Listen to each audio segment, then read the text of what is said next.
आज हम चक्रवृद्धि ब्याज के अंतर्गत एक प्रश्न ले रहे हैं। प्रश्न इस प्रकार से दिया हुआ है कि कौन से राशि का 5% वार्षिक ब्याज की दर से 2 वर्ष में साधारण ब्याज और चक्रवृद्धि ब्याज का अंतर 40 रुपए है। ये हमारा प्रश्न दिया हुआ है। यहाँ पे देखिए कौन सी राशि है, मतलब हमारे पास जो मूलधन है हमको पता नहीं है, ठीक है, इसे ही निकालना है। तो हम यहाँ पे मान लेते हैं, माना कि वह राशि x है, तब x है, हमने ये मान लिया है वह राशि। यहाँ पे दर जो दिया है वो दिया है 5% वार्षिक और समय जो दिया हुआ है 2 वर्ष। तो हम सबसे पहले इसका साधारण ब्याज निकाल लेते हैं। तो जो चीजें दी हैं उनको भी लिख लेते हैं। दिया है तो तब के लेवल पे लिख लेते हैं, इसको हटा देते हैं। दिया है दर बराबर 5% वार्षिक और समय जो दिया हुआ है 2 वर्ष। तो हम सबसे पहले निकाल लेते हैं साधारण ब्याज।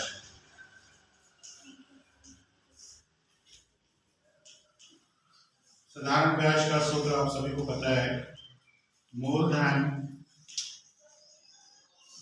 गुणित दर गुणित समय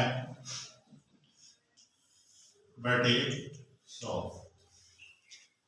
तो इस तरह से हमारा साधारण ब्याज निकल आएगा। तो इसमें हम सारी चीजों को रखते हैं। तो मूलधन हमारा यहाँ पे x है, दर हमारा 5% है, समय 2 वर्ष है, बटे 100। इसको सिंपल कर लेते हैं, 5 से काट देते हैं, 5 दूनी 10, शून्य, 2 से काटते हैं 10, तो x बटे 10 ये हमारा साधारण ब्याज आ गया है रुपए में, ठीक है। अब हम निकालेंगे इन्हीं सब चीजों के लिए चक्रवृद्धि ब्याज। तो चक्रवृद्धि ब्याज के लिए सीधा हमको पहले मिश्र धन निकालना पड़ेगा। तो हम लिखते हैं मिश्र धन बराबर मूलधन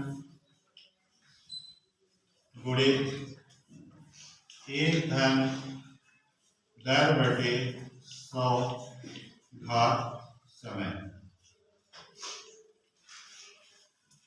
इस सूत्र की सहायता से हम पहले मिश्र धन निकालेंगे, उसके बाद चक्रवृद्धि ब्याज निकालेंगे।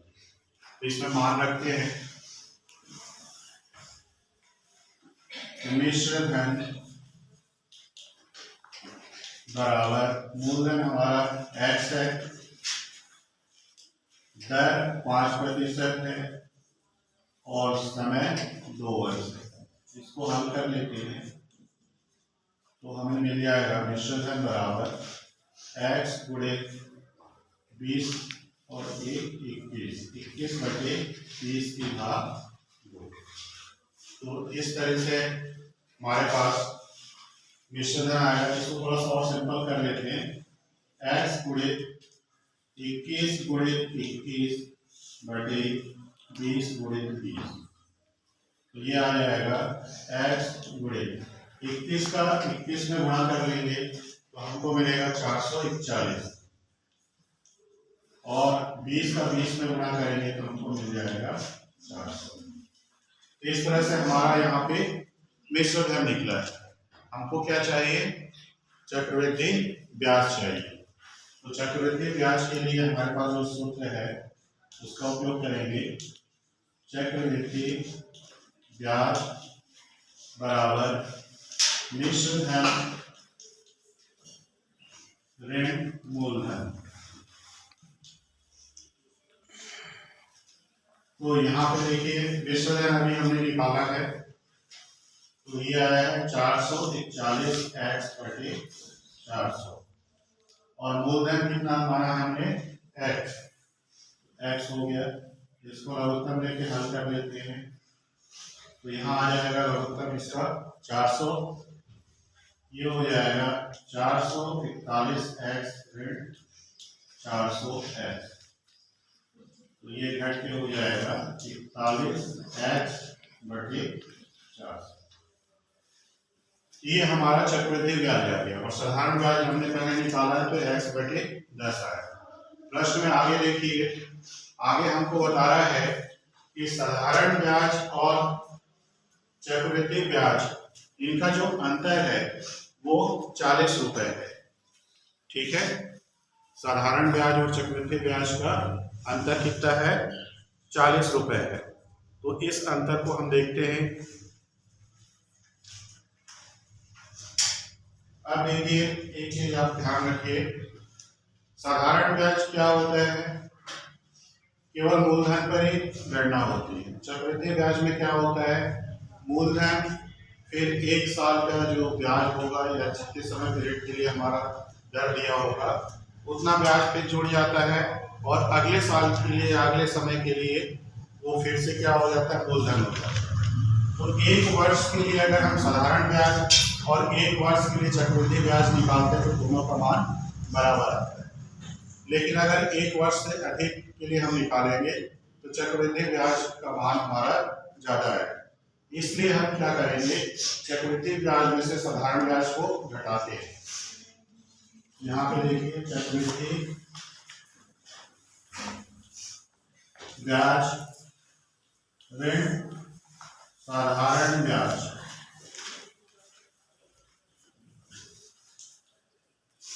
बराबर 40। ये कहाँ से हमने देखा? ये हमारा प्रश्न में दिया हुआ है कि साधारण ब्याज और चक्रवृद्धि ब्याज का अंतर 40 रुपए। अब यहाँ पे देखिए, चक्रवृद्धि ब्याज हमने निकाला है 41x बटे 40 और साधारण ब्याज हमने निकाला है x बटे 10, x बटे 10 बराबर 40। अब इसका लघुत्तम ले लेते हैं, तो 40 और 10 का लघुत्तम 40 आएगा।